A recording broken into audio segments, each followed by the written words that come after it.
Paprank natin si Mami. Total at Valentine's Day. Let's go!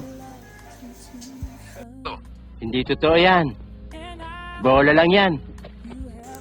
Hello, good morning. So, bibigyan natin ng gift si YP. Total at Valentine's naman yan. Tara, samahan niyo. Oh, wow! Ito nilagay natin, Mami.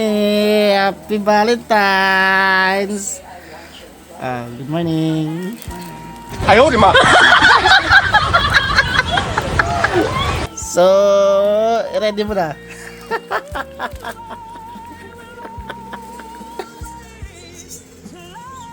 So, Valentine's yun. So, kailangan full pack, di ba? Hindi na uso ngayon ng magarbong bulaklakin. Magarbong pang-ahit ang kailangan. Let's go! Gago! Puro kayo flowers ng flowers, hindi naman makakain yan. Bigyan nyo ng ganito, makakain nyo. Sure bull. Diba? Ayaw, di ma.